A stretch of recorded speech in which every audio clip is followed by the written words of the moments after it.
Hello, welcome to my presentation in the SAP online track in May 2020. My name is Christian. You'll find some information about me on the web. I'll put a few links up here. You'll find me on Twitter, or you'll find me also in the SAP community network. Actually, I did this presentation yesterday in evening already. Unfortunately, we had quite some trouble with Discord. So the video was stuck all the time. The resolution was really poor. So in the end, I decided to record this presentation again. It might be easier to follow along. What I will be doing in this presentation is mostly showing you the live tools on the SAP Cloud Platform.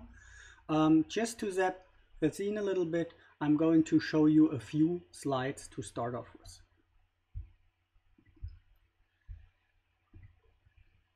So, what are we talking about today? It's about surviving the zombie apocalypse using SAP Cloud Platform services. Maybe you recognize the pictures on the slide. It's a picture from a TV series called The Walking Dead. Probably most of you have heard of it. For those of you who haven't seen the series and haven't watched it, here's a really brief summary of what it's all about. So there's a group of people and they live in a situation after a zombie apocalypse. So a lot of zombies around and a small group of people try to survive in this situation. Basically, the whole story boils down to a very few characters. So there's one guy, it's called Rick. He's called Rick. He's the leader of the group, and he has a friend. His friend is Daryl. Daryl is really good with weapons. So he has two weapons. He has like a crossbow, which he can use to shoot zombies on a distance, and he has a knife which he can use to kill zombies that are close by. So basically the whole setting of this TV series is that Rick spots a zombie. He decides if the zombie needs to be killed, tells the information to Daryl, and Daryl, based on his experience, decides using knowledge he has acquired if the zombie that has been spotted is better killed using a crossbow or a knife. Well, now you've seen everything you need to know about The Walking Dead. In reality, the TV series is a lot more complex and it's a lot of fun to watch, but that's basically a small digest of it. If you look at this picture, one thing, at least for me, is obvious. This looks exactly like an SAP architecture, right? So you have on the left-hand side, we have a back-end system, an ABAP system. This is Rick. He spots a zombie. He is the brain behind the whole group. He decides if zombies need to be killed or not. Then we have here a business workflow service and a business rules service. So this is represented by Daryl in the TV series. There's a process that is in place once a zombie is spotted. Rick decides if the zombie needs to be killed or not. Daryl uses some background knowledge to perform this task. The background knowledge is captured in this business rules. And once the zombie has been killed, we use some notification to inform Rick about what just happened. We could use a mobile phone, or in my demo, this will be email, because obviously email will work quite well after a zombie apocalypse. So that's basically the whole setting the scene. Let's go kill some zombies. So now I will switch to my Cloud Platform account. And what you see right now is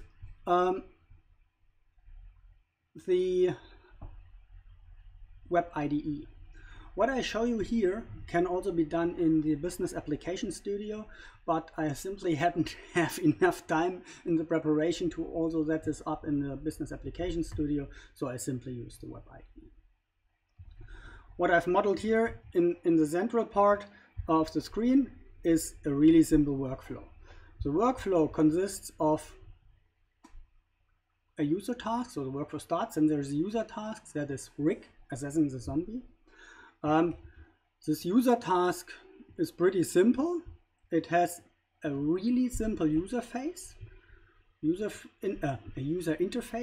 The user interface is modeled inside the workflow service, for example, using a really simple form editor. You can also use custom UI5 controls here, but I went for the really simple form editor. The form just displays some information from the workflow context, like a zombie description, zombie type, and its danger level, and also has two decisions that can be taken. The decision is either to kill or to ignore the zombie. Later on, Rick, which is represented in this demo by me, will find this user task in his workflow inbox. Based on the decision Rick takes, there's an XOR gateway, and depending on the decision that has been taken, the zombie is either killed or is not killed. So that's a really simple workflow we have available, and I already deployed it to the cloud platform, and we can now go to the cloud platform business workflow tools and have a look which workflow instances are deployed here. You see, there's in my trial account, there's just one workflow, the zombie hunting workflow. What I can do now, I can start a new instance. To start a new instance, I need to provide some context information to the workflow. This is done by just giving some data in JSON format to the workflow. I've prepared something here, so you don't need to watch me typing. So it might be a little bit small. The workflow data just consists of one JSON object, which is called zombie data, and it contains a danger level, a description, and the type of the zombie. So that's exactly what we saw beforehand in the form that will be used for the user interface. So now I started this workflow. I can now go to my inbox, refresh, and sure enough, I have one workflow, one user task in my workflow inbox. So there is a big zombie with an axe that was spotted. It's of type Walker and it has a certain danger level, and for the time being I will go and decide that the zombie should be killed. Right now my workflow just contains one or two message events or message tasks which write an email message to a certain recipient once the task is executed. In this case, I will receive an email in my inbox. Let's see if I can find it. And sure enough, there is an email telling me that the big zombie with an axe that was of type Walker and had a danger level of 101 has been killed by Drumm. So great. So far, our workflow works. But that's really a simple workflow, and especially the whole part about business rules is still missing. So what I will show you now, I'll show you how to model business rules using the business rules service on Cloud Foundry in the SAP Cloud Platform. There's also additional presentations in the context of the SAP Insight track about business rules, so I will do a really brief introduction. If you are interested in more details, I suggest you have a look at the other sessions. So what I have here in my rule engine is just one project. It's called zombie rules. The zombie rules have, oh, session expired. I have to reload this. The zombie rules project has one input and one output data object. The input data object is the zombie data we already saw. So that's down here. We have a type, a danger level, and description. And then there is the output data. The output data is just the weapon type that Daryl will be using to kill a zombie. So that's the input and the output of my rules. If I now have a look on the rules here, the rules are modeled using, for example, decision tables, using a standard which is called DMN, decision model and notation. And using this information, let's make this a little bit bigger and go to edit mode. You see down here the rules that I have modeled. The rules are for simple if-then simple if-then constructs. And what you see here, for example, if the danger level, we don't care about it, and the zombie type is lurker, we are going to kill it using a knife. If the danger level is below 100 and the zombie type is walker, Daryl is going to kill the zombie using a knife. Instead, if the danger level is above 100 and it's of type walker, we are going to use the crossbow, because this zombie is too dangerous. We don't want to get too close to it, so we kill it from distance using a crossbow. Once you've modeled these rules, you can, based on these rules, create a rule service and deploy it to the cloud platform. There is a few steps in between which I won't be describing here in this video, but there are a lot of blocks available. I wrote one myself, so you can check what else needs to be done. In the end, you get a rule service and you can deploy this rule service. So I did this already. I have now a rule service deployed on the cloud platform, Cloud Foundry environment. The first thing I want to do, I want to test the service. And I want to test it using two approaches. The first is using the API Business Hub, and the second one is using Postman. So let's go to the API Business Hub. That's my API Business Hub, and the API Business Hub is really a nice tool in my opinion. I can search here for all the APIs that are published by SAP. If I search for rule, I see there are different rule services, rule APIs available, and as I want to execute the rules I modeled, I'm looking for the rule execution API on Cloud Foundry, and this is the one.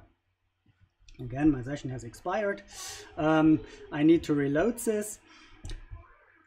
And what I have here, I have different sections of the API.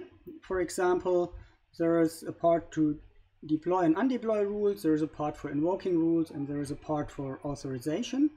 The first thing I want to do, I want to check which rule services are deployed in my account.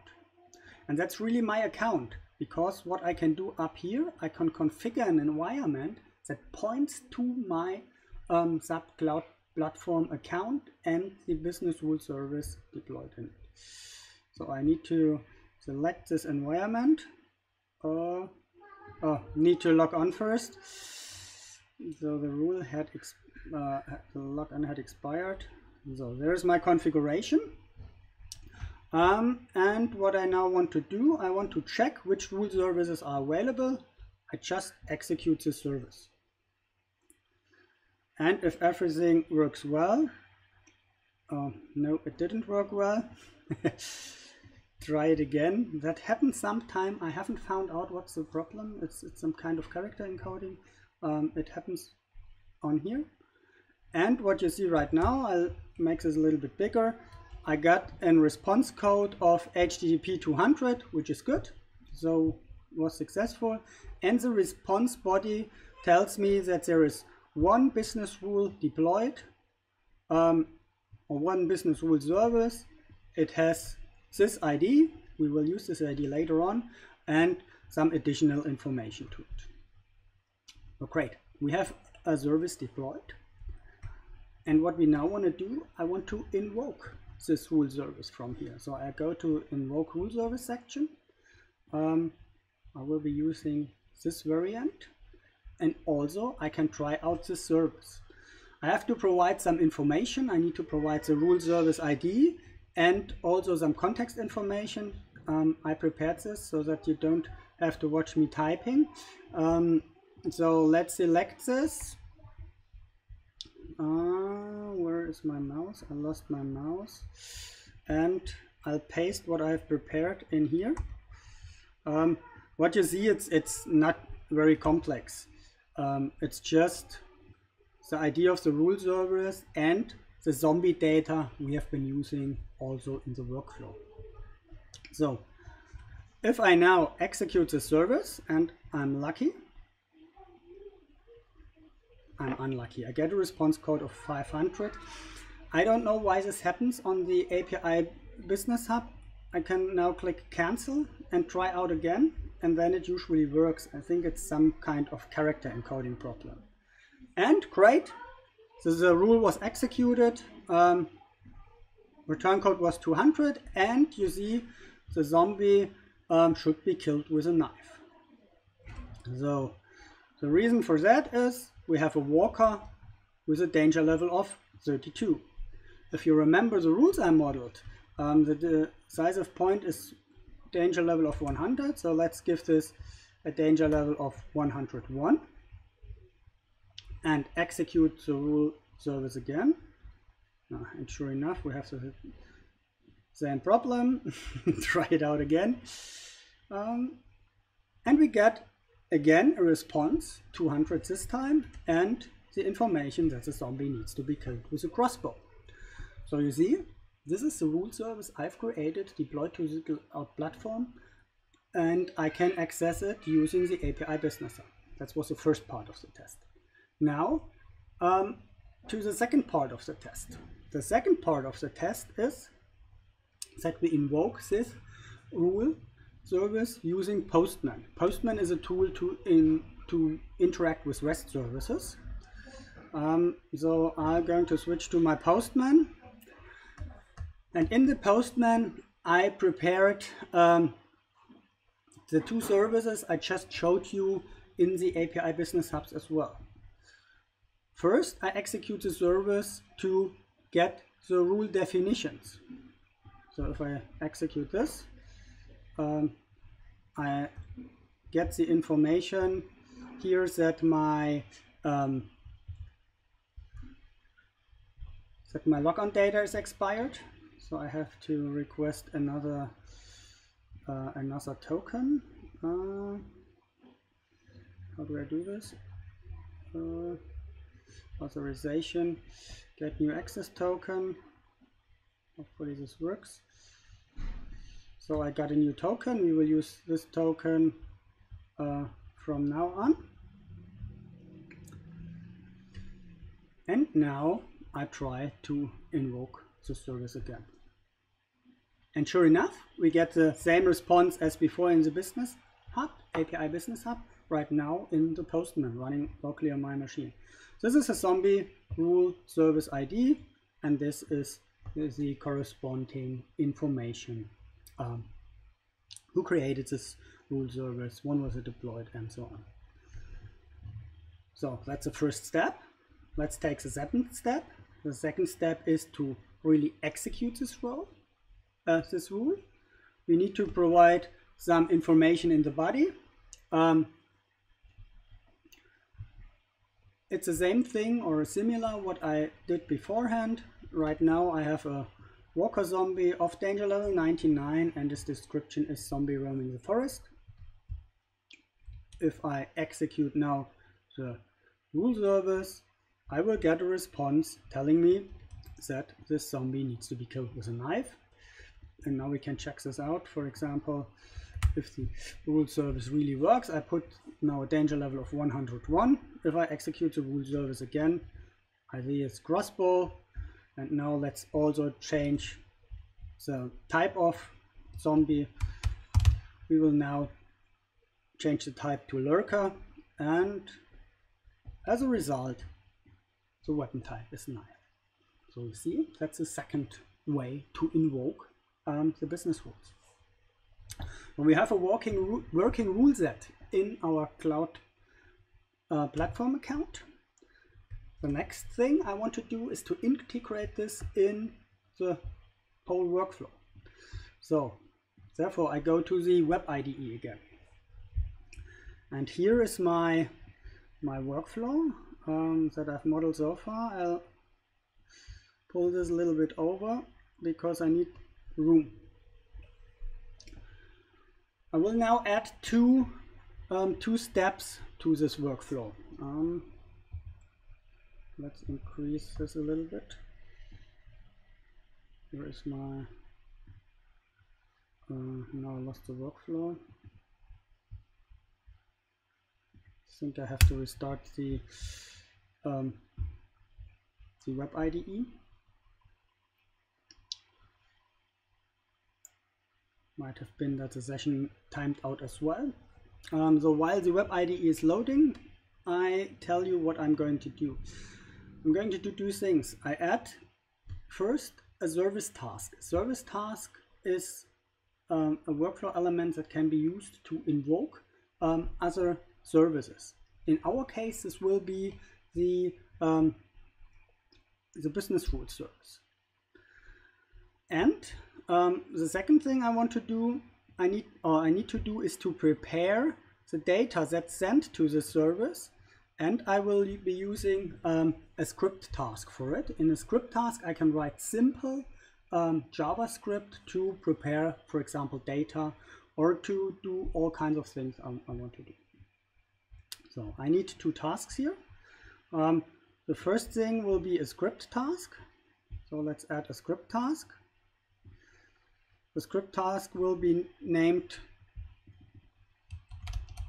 prepare Daryl. So we prepare the data that's sent to Daryl. And what I need to do, I need to provide the JavaScript that's executed here. I prepared this already. So here is a prepared Daryl JavaScript. Let's save this. And then we have a look at the JavaScript. The JavaScript is really simple. The only thing it does basically is it prepares the payload for invoking the rule service. So there is a service ID we saw earlier, and we simply copy the context, the zombie data from the workflow context, and then we put this information into the context invoke rule service variable.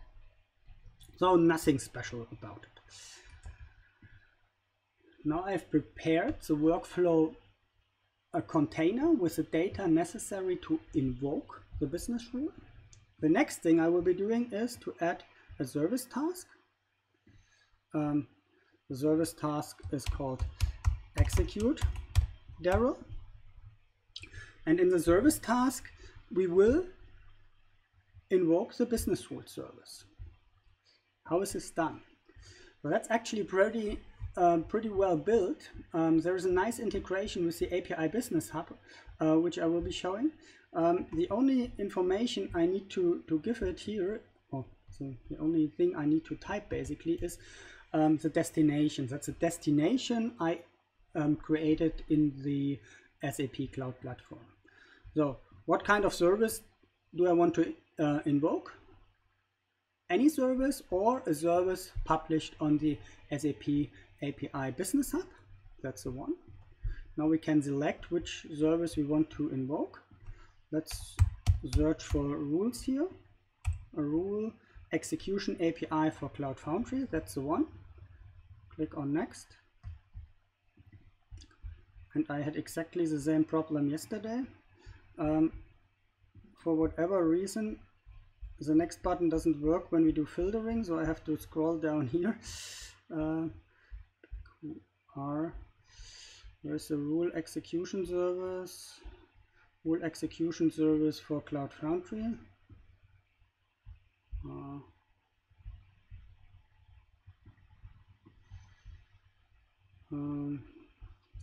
Let's try this again. I had exactly the same problem yesterday. I don't know what the source of this problem is, but eventually it worked. So where's the rule execution service? You see lots of APIs available for you to use to build your application. Rule execution service for Cloud Foundry. Still not working. So let's save this workflow, close everything. Let's see if it works now. So that's our business rule service. Select.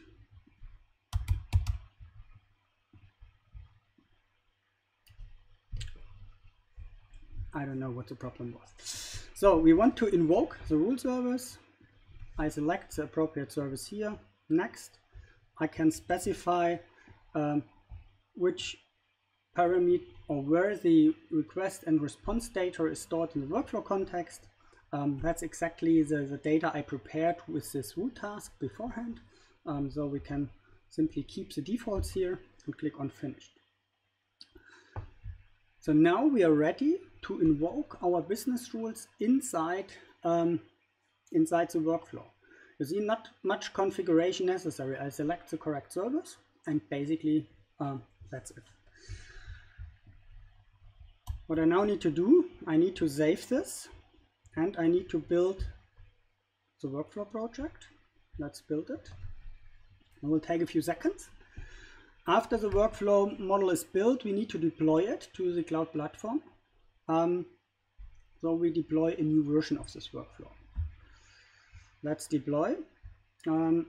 Deploy to cloud platform. So I need to select the correct environment.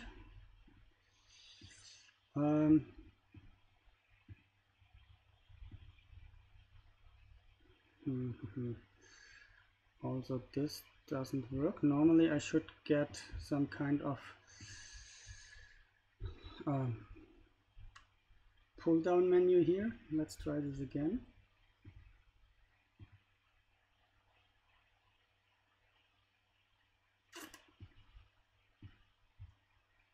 Now it worked. I deploy to the cloud platform. So now hidden behind me is a little symbol here that the deployment is just happening. That will take a few seconds. So we'll have to wait until this is finished. Oh, and I forgot one important step. We want to see what is the result of the business rules. So what I also want to do, I also want to change this message task. So instead of just reporting that the zombie has been killed, I also want to report with which weapon it was killed. So I change the message text to something different. Basically what I added here is just the information from the workflow context which weapon was used to kill the zombie. So unfortunately, because we changed it, we have to do the whole whole steps again. I need to first build the workflow.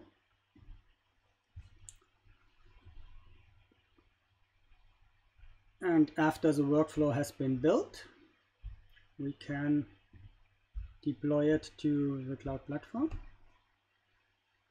Now the filling of the information works. Let's wait until this is deployed, and then we'll go and try this new workflow on the cloud platform using the administration tools I showed you before. The deployment takes a little while. Let's wait till the deployment finishes. Hopefully it won't be too long. So everything is successfully deployed. So we can go to our administration tools. Here I'm now again monitoring my workflows. You see I have a new version right now, 25. It's a higher number than what we had before. And I will start a new instance of this workflow.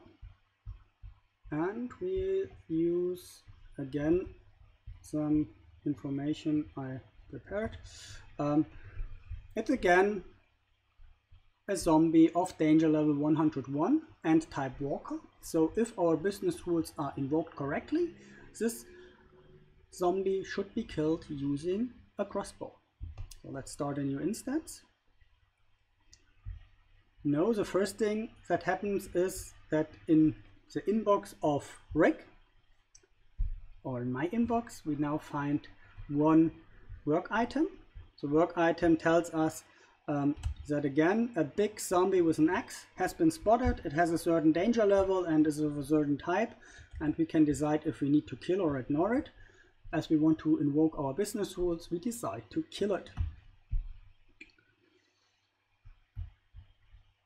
And if everything worked, I should now have an email in my email inbox. Where's my email? Here. Telling me that this big zombie with an axe of a certain danger level has been killed using a crossbow. You see, the business rules were invoked and the information from the business rule was now also added to the message. Let's go back to our monitoring tools for the workflow, and we now have a look at the available instances. If we look here, first we see nothing. The reason is that there's a filter that just shows us running workflows. So we reset this filter, and the latest instance of the workflow that was executed is completed. If we scroll down to the far bottom, we see that someone started this workflow. Then there was a user task. The user task was completed. There was an XOR gateway. Then the prepared Daryl task was executed. Finally, the business rules task was invoked, and then the message was sent. So that's what we just saw. Further up, and I'll make this a little bit bigger again, we see the context of the workflow. So down here, this part is the information I gave to the workflow when it was started. This up here is the information that was prepared by the simple JavaScript that prepares the data for the invocation of the business rule. And down here we see the response, in this case the weapon type crossbow. So now we really have basically the complete scenario. We can start a workflow. The workflow contains some user tasks. There is a decision taken, then we can invoke business rules, and depending on the result of the business rule, further steps can be taken in the workflow. But if you know me, you know that no presentation I would be giving is complete without a little reference to ABAP. So sure enough, there will also be some ABAP in this presentation. What we're now trying to do is to invoke this workflow from an ABAP system. I will be using an ABAP in the cloud system, so the new steampunk ABAP system, and I'll have prepared something again. Let's go to my ABAP in Eclipse. I created a very simple class. It took me quite some time to figure out what to do, but finally I made it, and I think I will write a blog post about it to explain how to invoke OAuth services from the ABAP environment on the cloud platform. But what this basically does is two things. The first one is I have a method that invokes or gets an OAuth token from the cloud platform, and then this token is used to instantiate the workflow. If we have a look at these methods, working with HTTP services has become quite simple in ABAP on the Steampunk cloud, on the Steampunk system. There is a nice class that's called Web HTTP Client. What you need to do, you create a destination with a certain URL, then you create a client from this destination, and then you pass some parameters. For example, I pass some authentication information. How you will find this authentication information is documented nicely in different tutorials and blogs. And then I need to set some header information, basically only that I want a certain credential and a certain response type. And then I execute the service. Everything down here is just for parsing the resulting JSON, which is a little bit cumbersome in ABAP. But in the end, I get hold of an access token, which I store in a member variable. So, and once I have the access token, I can go and start my workflow instance. And starting the workflow instance basically looks exactly the same what I did before. Either using Postman or the API Business Hub. So I again create an HTTP client up here using information from the documentation, which is the URL you need to invoke. I set the authentication token in the header of the request. I set the content type to JSON, and then I'll simply pass some JSON data in. Finally, I invoke the service, and then I'll print out what was the response code. If everything worked out well, I will get a HTTP 201 so that a new service instance is created. So you see here, this is the zombie data I put in. Let's try this out. I'll execute this, run as ABAP console application, and we get a response code 201, which is very good. Let's switch back to our workflow inbox. In my inbox, I now have a new item. Whoa, there is a mighty ABAP zombie has been spotted. The mighty ABAP zombie is of type ABAP zombie and has a danger level of 44,100. If you work in ABAP, you might know this number. And of course, we need to kill this zombie. It's too dangerous. All of you know what happens if you have an ABAP zombie running around. So I'll click on kill in the back end or in the background. Now the rule service is invoked again. Daryl decides based on his experience how to kill the zombie. And hopefully I have an email now in my inbox telling me that the zombie has been killed. And sure enough, there we go. The mighty ABAP zombie has of type ABAP zombie with a danger level of 44,100 has been killed using the AK-47, a machine gun. Of course, you need really tough weapons to kill ABAP zombies, and Daryl knew this and didn't go for the crossbow or the knife, but instead the machine gun. So now we have seen a whole end-to-end scenario using cloud platform services, using the workflow service, the business rule service, and in the end also ABAP service, the ABAP in the cloud service, invoking our workflow. Everything I described here, I've also written down in a blog post. The blog post you'll find in my in my here on my profile on the SAP Cloud SAP community network. The only issue with this blog post is that it's 1.5 years old, and I used the Neo environment when I wrote it. What I demoed right now was the Cloud Foundry environment. It looks a little bit different. There are a few things that you need to do a different way. I might be updating it in the future to reflect what I've shown you here. So with this, that concludes my demo. Thank you for watching. Have fun watching the rest of the SAP online track, and see you next time in the context of SAP community events.